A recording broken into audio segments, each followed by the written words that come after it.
नमस्कार,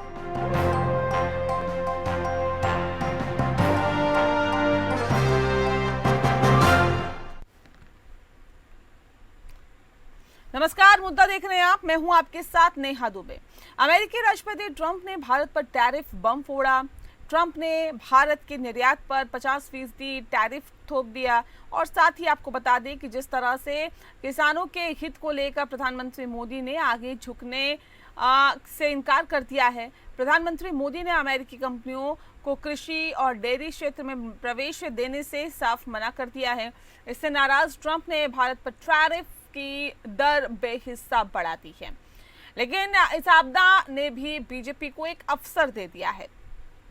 अमेरिका के राष्ट्रपति डोनाल्ड ट्रंप के साथ बढ़ते व्यापारिक तनाव को प्रधानमंत्री नरेंद्र मोदी और उनकी पार्टी भारतीय जनता पार्टी ने किसानों के समर्थन को मजबूत करने के लिए सियासी हथियार के रूप में इस्तेमाल करना शुरू कर दिया है। बता दें कि ये सब बिहार के अहम विधानसभा चुनाव से पहले हो रहा है, जहां आधी से ज्यादा आबादी खेती और इससे जुड़े हुए कार्यों पर निर्भर रहती है। ट्रंप द्वारा भारत से अमेरिका जाने वाले निर्यात पर 50% टैरिफ लगाने के एक दिन बाद प्रधानमंत्री मोदी ने समर्थकों से कहा है कि वे किसानों के हितों की रक्षा करेंगे और साथ ही साथ इसके लिए उन्हें व्यक्तिगत कीमत क्यों ही ना चुकानी पड़े। दरअसल कैबिनेट में प्रधानमंत्री मोदी के शीर्ष सहयोगियों ने संकेत दिया है कि भारत अमेरिकी दबाव में कृषि और डेयरी बाजार को खोलने के लिए तैयार नहीं है। मंगलवार को प्रमुख किसान संगठनों ने कृषि मंत्री शिवराज सिंह चौहान से भी मुलाकात कर सरकार को समर्थन का भरोसा दिया है। 2021 में किसानों के साल भर लंबे आंदोलन ने मोदी सरकार को 3 विवादित कृषि कानून वापस लेने पर मजबूर कर दिया था। अब मोदी अमेरिकी कंपनियों को कृषि और डेयरी क्षेत्र में प्रवेश न देने के फैसले से ग्रामीण वोट बैंक मजबूत करने की कोशिश कर रहे हैं। अब देखना होगा कि पीएम मोदी के इस फैसले ने किसानों को कितना भरोसे में लिया है, उनका कितना दिल जीत पाए हैं। क्या बीजेपी के पाले में किसान आएंगे, ये एक बड़ा सवाल है।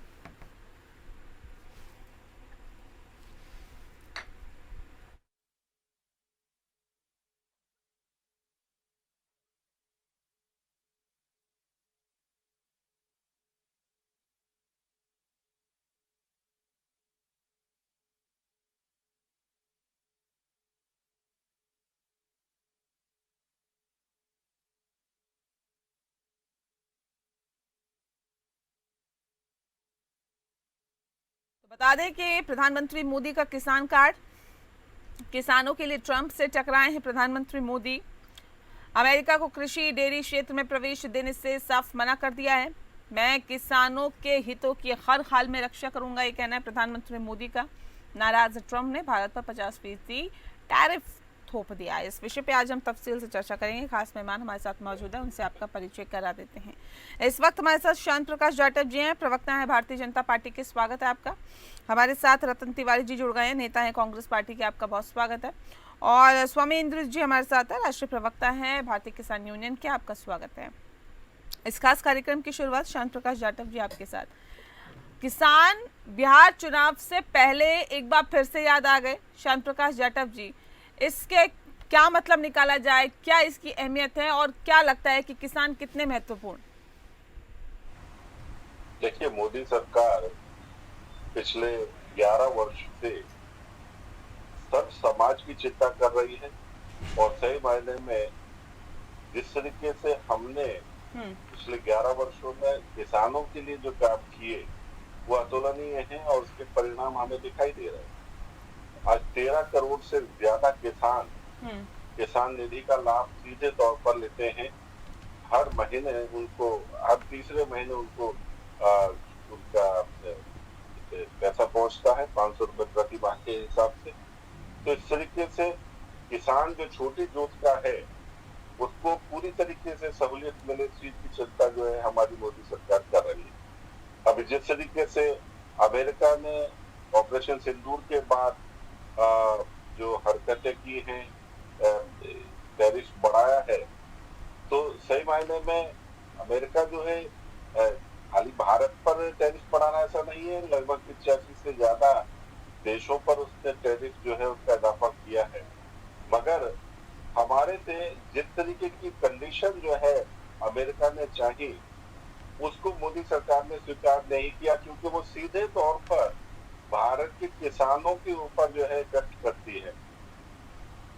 मोदी जी ने साफ मना कर दिया कि हम अमेरिका से दूध नहीं लेंगे, क्योंकि वहाँ के जो पशु हैं वो मांस खाते हैं प्रोटीन बढ़ाने के लिए, और भारत में उस प्रकार के दूध को हम इस्तेमाल नहीं किए करते, क्योंकि यहाँ पर दूध जो है केवल पीने के ही नहीं, साथ साथ पूजा के भी काम आता है। तो दूध पर बिल्कुल प्रतिबंध। वहां से जो गेहूं और चावल की जो आवक है उसके लिए भी साफ मना करा, क्योंकि अमेरिका चाहता है कि भारत में ज्यादा से ज्यादा गेहूं जो है अमेरिका से आए, मगर भारत का किसान जो गेहूं पैदा करता है, मोदी जी ने साफ कहा कि जो भारत में गेहूं पैदा हो रहा है और चावल पैदा हो रहा है, हम उस गेहूं चावल को जो है वो निर्यात करेंगे। हम अमेरिका से किसी दबाव में या ट्रेड के लोभ लालच में जो है हम उसके साथ भी ट्रांजेक्शन नहीं करेंगे। ये एक बहुत अच्छा निर्णय रहा, मगर जिस तरीके से 50% टैरिफ का जो इजाफा किया है, उसका नुकसान केवल अमेरिका के नागरिकों को होगा, क्योंकि भारत से लगभग 30% जो मेडिसिन है वो अमेरिका में जो है यहाँ से भेजी जाती है, एक्सपोर्ट की जाती है भारत से। सबसे ज्यादा गुणवत्ता वाली दवाइयां भारत में निर्मित होती है, इसलिए वहां पर इसकी बहुत बड़ी तादाद में रिक्वायरमेंट भी है। उससे मैं समझता हूँ कि अमेरिका जो है वो बैकफीट पे आएगा, क्योंकि वहाँ की जो दवाइयां हैं, वहाँ के जो लोग हैं, उनकी महंगी हो जाएंगी। वहाँ पर इंश्योरेंस तो कंपनी सर यहाँ पे भी तो लोगों को नुकसान होगा, यहाँ पे भी तो सर लोगों को नुकसान होगा। यहाँ से चीजें अगर नहीं जाएगी या कम जाएगी तो जाहिर तौर पे यहाँ पे भी लोगों को नुकसान होगा। रतन तिवारी जी देखिए, तो कह रहे हैं कि इस फैसले से जो है वो फायदा होगा लोगों को, और उनको घाटा होगा जो ये फैसला ले रहे हैं या जिन्होंने 50% जो है वो टैरिफ लगाया है भारत पर। इस फैसले को कैसे देखते हैं, और क्या वाकई आपको भी लगता है कि किसानों की बहुत चिंता करते हैं प्रधानमंत्री नरेंद्र मोदी? देखिए नेहा जी, सबसे पहले मैं आपको प्रणाम करता हूं, अपने मित्रों को भी प्रणाम करता हूं जी। प्रधानमंत्री चिंता करते हैं और वो बार बार आके किसानों को कहते हैं कि हम महीने के 500 रुपए आपको दे रहे हैं, वो हम आपके ऊपर एक एहसान कर रहे हैं। और वो चिंता तब करने लगते हैं जब किसानों के लिए काला कानून लेके आए और 850 से ज्यादा किसानों की जान चली गई। और चिंता उस समय इनकी और ज्यादा बढ़ जाती है जब इनका ही केंद्रीय गृह राज्य मंत्री का लड़का किसानों को कुचल कर उसे मौत के घाट उतार देता है, उसके बाद भी वो मंत्रिमंडल में बने रहते हैं।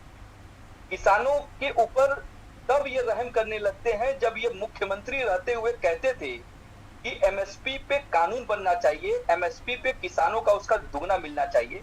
लेकिन प्रधानमंत्री बनकर 11 साल से ज्यादा हो गया, लेकिन एमएसपी पे ये बात ही नहीं करना चाहते। लेकिन यह ट्रंप को चेतावनी देते हैं, ट्रंप को उंगली दिखाते हैं, लेकिन उस समय यह ट्रंप को भूल जाते हैं जब गुजरात में नमस्ते ट्रंप का खेल खेला जा रहा था और नमस्ते ट्रंप के जरिए कोविड फैलाया जा रहा था, जिसके चलते लाखों लोगों ने अपनी जान गंवा दी।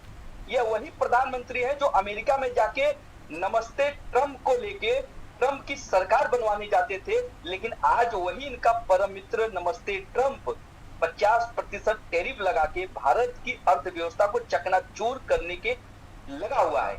मैं इनसे कहना चाहता हूं कि आप बेशक किसानों के हमदर्द होंगे, लेकिन नेता विपक्ष राहुल गांधी जी की अगर थोड़ी सी बात अगर आप मान लिए होते तो आज ये दिन देखना नहीं पड़ता। हम तो बार बार आपसे कह रहे हैं नेहा जी, आपके माध्यम से मैं आज भी कह रहा हूं, किसानों को एमएसपी का आप कानून बनाइए, किसानों को एमएसपी का दुगना दीजिए। ये 500 रुपए खैरात में किसानों को नहीं चाहिए, वो लगाते हैं 5000 रुपया और आप उन्हें 500 रुपए दे के मरहम लगाने का काम करते हैं। और राष्ट्रीय स्तर के चैनल पे बैठ के आप कहते हैं कि मोदी जी 500 रुपया किसानों को प्रति माह दे रहे। तो कहीं ना कहीं इनकी पूरी नीति फेल हो गई है। ये पूरी तरीके से ये सरकार किसानों के प्रति इनका जो रवैया है वो पूरी तरीके से अलग रवैया है, और नेता विपक्ष किसानों के साथ खड़े हैं, देश के साथ खड़े हैं। और मोदी की हर नीतियों का हम विरोध करेंगे, डट के इनका मुकाबला करेंगे। ठीक है स्वामी इंद्र जी, देखिए प्रधानमंत्री नरेंद्र मोदी कह रहे हैं कि जो किसान है उनके हक की रक्षा करने के लिए मैं हमेशा तैयार हूं, मैं किसानों के हितों की हर हाल में रक्षा करूंगा। लगता है आपको कि रक्षा करने वाले अभी तक कार्य प्रधानमंत्री नरेंद्र मोदी ने किए हैं और किसानों को लेकर काफी ज्यादा वो सचेत रहते हैं और किसानों की हक में लगातार फैसले लेते हैं? लग रहा है आपको ऐसा? देखिए, आज जो स्थिति जो बनकर हमारे सामने आई है विदेशी पटल से भारत की ओर, जो अमेरिका का दबदबा पूरी दुनिया में बढ़ता जा रहा है, वो अपना वर्चस्व भारत की ओर भी बढ़ा रहा है और वो ये कह रहा है कि अगर आपने WTO के मुताबिक काम नहीं किया तो आपके ऊपर टैरिफ लगा दिया जाएगा। और ये बात मैं आज नहीं, आपके चैनल में पहले भी कह चुका हूँ कि दुनिया भर में सबसे बड़ा संकट इंडस्ट्री संकट नहीं है, सबसे बड़ा संकट फूड क्राइसिस है। अगर भारत अपनी कृषि नीति के अंदर पहले सुधार किया होता तो ये अमेरिका जैसा राष्ट्र, जो हमारे को पहले भी अपने को दबदबा दिखाने की कोशिश कर चुका है और आज फिर दोबारा भारत को चुनौती दे रहा है फूड के ऊपर, क्योंकि हम हंगर इंडेक्स में 198वें पायदान पर खड़े हुए हैं। तो ये तमाम ऐसी बातें हैं कि जब भारत के अंदर कृषि नीति किसकों के हित में नहीं है, इस देश के उत्पादक के हित में नहीं है, तो विदेशी ताकत हमेशा ही आपको छोटा करने की कोशिश करेगी। खाली आपकी फूड क्राइसिस की बात नहीं कर रहा मैं बता देना चाहता हूँ कि आज हम रशिया से डीजल या अपना क्रूड ऑयल जो निर्यात करते हैं उस पे हमारे को ये कहा कि 25% आपको इसका अतिरिक्त आप पर बाहर दिया जाएगा, क्योंकि आप जो यूक्रेन युद्ध में जो इस्तेमाल किए जा रहे हैं हथियार, उसकी सप्लाई चेन बन रही है। तो क्या अमेरिका बताना चाहेगा यूरेनियम जो वो कहाँ से लेता है, वो भी तो रशिया से लेता है, और जो अमेरिका गैस कहाँ से लेता है, वो भी तो रशिया से लेता है। तमाम ऐसी बातें हैं जो आज वर्ल्ड के जो कॉमर्स सेक्टर है उसको सोचना होगा, उसमें भारत की भूमिका क्या है। भारत की भूमिका ये है कि मात्र किसानों को 500 रुपए देकर आप अपना पिंड छुड़ाएं और किसानों के ऊपर टिकरा फोड़ दें कि हंगर इंडेक्स का कारण किसान है, सरकार नहीं है। नहीं, सरकार है। आज माननीय प्रधानमंत्री को जवाबदेही से भागना नहीं होगा और उनका मैं स्वागत भी करता हूँ। कम से कम उन्होंने किसानों के ऊपर विश्वास कर अमेरिका को ये दिखाया कि हम अपने खाद्य पदार्थों के साथ समझौता नहीं करेंगे, हम भारत के जो खाद्य पदार्थ है उन पे विश्वास करते हैं, हम अपने किसान पे विश्वास करते हैं।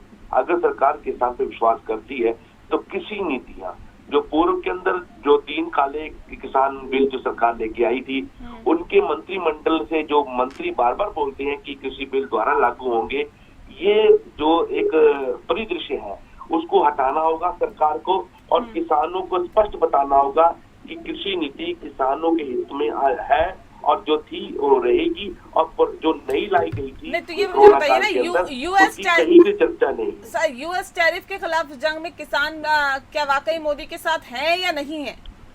आप मुझे बताइए, बिना हथियारों के फौजी क्या करेगा?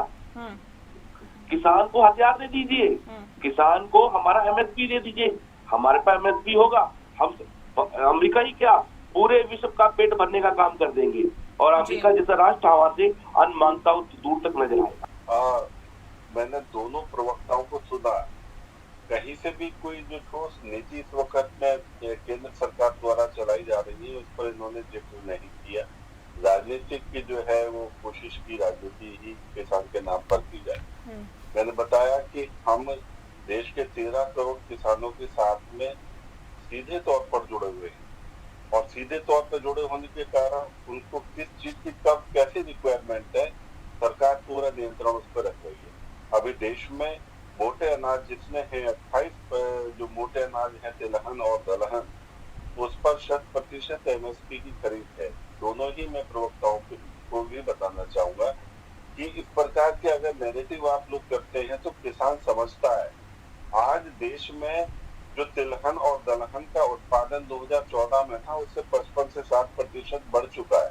हमारी जो निर्भरता दूसरे मुल्कों के ऊपर थी, हमारे पास जिस वक्त हमने सरकार बनाई 2014 में, उस वक्त में ज्यादातर दालें और तिलहन जो है वो हम विदेशों से, आपको याद है ना कि मूंग की दाल खाया करते, भाई ये चाइना की दाल है, ये कैनेडियन दाल है। आज वो सब चीजें बंद हो चुकी है, भारत में उसका उत्पादन हो पा रहा है और बहुत जल्द ही हम इसका बफर स्टॉक भी मैं समझता हूँ कि बना करके और कुछ वर्षों के लिए अपने पास में स्टोरेज करने की कोशिश पोजीशन में आ जाएंगे।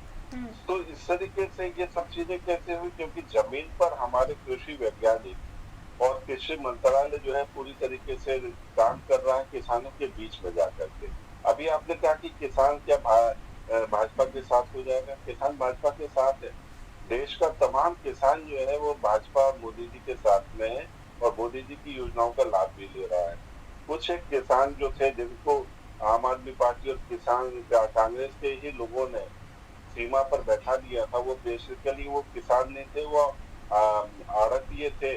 उन लोगों ने जो माहौल को खराब किया, अल्टीमेटली आम आदमी पार्टी ने ही उन लोगों को ट्रैक्टर में भर करके वहां से फेंका, आपने देखा सिद्धू बॉर्डर से। तो इसलिए वो किसान आंदोलन कतई नहीं था। हाँ, इन्होंने किसानों के लिए जो हमने 3 बेहतरीन कानून बनाए थे, अपनी अराजकता करके उसको किसानों को महरूम कर दिया। और अभी रतन तिवारी जी फिर दोबारा बड़े चौड़े में कह रहे थे कि हम किसी सूरत में जो है इस चीज को लागू नहीं होने देंगे, क्योंकि इनको किसी सूरत में किसानों के हित की या समाज के हित की कोई भी बात होती है उसमें इनको बेचैनी हो जाती है, उसमें ये लोग परेशान हो जाते हैं, इसलिए उसका विरोध करते हैं। आज मोदी सरकार जिस तरीके से काम कर रही है, विदेशों के साथ में भी हमारा जो सीधा सीधा डायलॉग है वो देश की जनता, देश के नागरिकों को, और जिस तरीके से किसानों के पक्ष में उन्होंने ये फैसला लिया है, ये सराहनीय है। और देश की जनता उनके इस प्रकार के निर्णयों के कारण ही उनको तीसरी बार उन्होंने प्रधानमंत्री के रूप में चुना है। देश सेफ हाथों में है, किसान सेफ हाथों में। ठीक है, किसान तो बिल्कुल सेफ हाथों में है रतन जी, ऐसा है?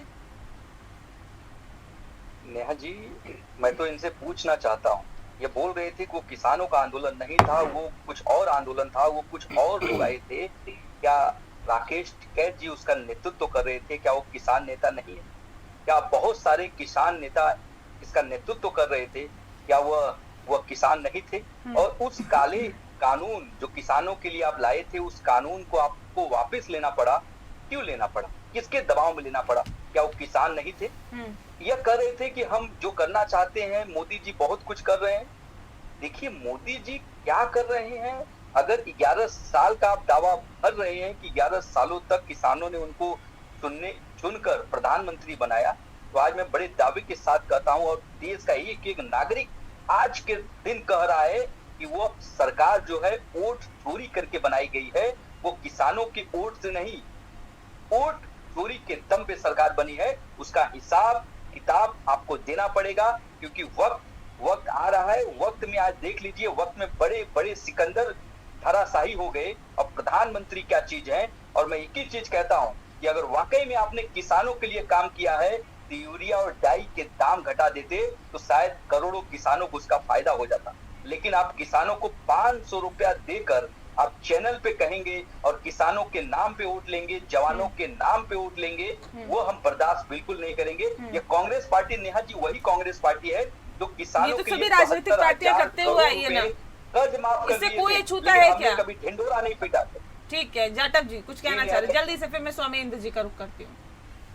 देखिए, तिवारी जी ने अभी कुछ फर्जी किसान नेताओं के बारे में उनके नाम लेकर के जिक्र किया, तो आपको अच्छी तरह याद होगा कि गाड़ी वाले वामपंथी किसान नेता उस वक्त में यादव, योगेंद्र यादव जो है, उन्होंने साफ कहा ये किसान आंदोलन जो है हमने समाजवादी पार्टी के लिए चुनावी पिच तैयार की थी। और ठीक इसी तरीके से जो किसान सिख जो नेता थे वो चुनाव भी लड़े, उन्होंने कहा कि हमने ये पिच जो तैयार की थी वो कांग्रेस के लिए तैयार की थी चुनाव के लिए। तो क्यों गुमराह कर रहे हो भैया, क्यों ऐसी नाटक कर रहे हो, किसको नेता बताना चाह रहे हो? आपने जिस तरीके से किसान के नाम पर जो अराजकता मचाई दिल्ली और दिल्ली के आसपास के बॉर्डरों पर, शर्म आती है तुम्हारी इन हरकतों के कारण से उन किसानों को जो आपके साथ में जाकर के बैठे और अपने बड़े बुजुर्गों को वहां ले जाकर के बैठा दिया और उनको अंत में जो है ना वहां पर घर आकर के उनको परेशानी झेलनी पड़ी और वो मौत, उनकी मृत्यु भी हो गई। इस प्रकार का जो आप लोगों ने 1.5 साल दिल्ली के बॉर्डरों का जो हालत पैदा की और जो अराजक स्थिति पैदा की, इस कारण से हमारी सरकार को, मोदी सरकार को, क्योंकि लोग इतना परेशान और त्रस्त हो चुके थे, तो वो स्टेप वापस लेने पड़े। वो आपने नुकसान किया ठीक है। उन किसानों का जिसका लाभ 13 करोड़ से ज्यादा किसानों को मिलता, उसका नुकसान कांग्रेस ने ठीक किया। है, ठीक है। स्वामीन्द्र जी, आप लोगों को कह रहे सरकार तो पूरी तरह से तत्पर है किसानों के हित में फैसला लेने के लिए, और अभी तक लिए भी हैं, लेकिन कुछ ऐसे किसान हैं जो अपना ही भला नहीं चाहते, वो किसान की भेष में दरअसल राजनीति करते हैं। नेहा जी, पहली बात तो बीजेपी की जो प्रवक्ता भी बात कह रहे थे दाढ़ी वाले वामपंथी, क्या ये आज भी लोगों कपड़ों और उनके पहचान से चिन्हित करेंगे? ये बड़ा दुर्भाग्यपूर्ण है। माननीय प्रधानमंत्री जी भी दाढ़ी रखते हैं और देश के गृह राज्य मंत्री भी दाढ़ी रखते हैं। क्या दाढ़ी रखना क्या आप एक अपवाद मान रहे हैं या कोई गुनाह मान रहे हैं? आप इस विचारधारा से बाहर आए। दूसरी बात, हम किसान भारतवासी हैं और भारत के हित में जो सरकार फैसला लेगी हम सरकार के साथ खड़े होंगे, पर सरकार मात्र बोर्ड रैंक समझकर किसानों की बात करे और पिछले रास्ते से रास्ता खोल दे, चोर रास्ते से एंट्री हो जाए और किसान लाचार हो जाए। अब ये बोल रहे थे दलहन के अंदर हम आत्मनिर्भर बनने जा रहे हैं, उत्पादन दुगना हो गया। उत्पादन दुगना हो गया, क्या किसान का उत्पादन आपने एमएसपी पे लिया? क्यों भारत का स्टोर कैपेसिटी 7% माइनस में शो हो रहा है कि हमारे पास दलहन जो है 7% माइनस में है? हमें विदेश के ऊपर पूर्ण रूप से अभी भी निर्भर होना पड़ रहा है। यही तो कारण है। अमेरिका हमारे को आंखें दिखा रहा है कि भाई तुम्हारे पास तो खाने के लिए अपना सामान नहीं है, तुम्हारे यहाँ उत्पादन नहीं है, तो हम तभी दूध बेचेंगे, तभी हम यहाँ पे अन्य उत्पादन भेजेंगे। तो ये तमाम बातें तब हो रही हैं कि उसको मालूम है भारत के अंदर 140 करोड़ के जनता है, लोग हैं, उसे अनाज चाहिए, उसे दूध चाहिए, उसे तमाम चीजें चाहिए जो डेली उपयोग के लिए होती हैं। पर सरकार 11 साल के अंदर अनुभवहीनता दिखाती हुई हमें नजर आ रही है। एक भी अनुभव इनका सार्थकर नहीं हो रहा कि आप ये कह पाए कि इस किसान फील्ड खुद में बता सकता है कि हम उसकी कितनी आत्मनिर्भर हैं। भलाई हुई है और कितना उसका नुकसान हुआ है, और किसने किया है, कब किया है, और कौन बड़ी बड़ी बातें करता है और कौन जमीन पर लगातार किसानों के लिए काम कर रहा है। ये किसान बेहतर तरीके से बताता है। बहरहाल बहुत शुक्रिया आप तीनों मेहमानों का हमारे साथ इस खास चर्चा में शामिल होने के लिए। खास पेशकश में फिलहाल के लिए इतना ही। नमस्कार।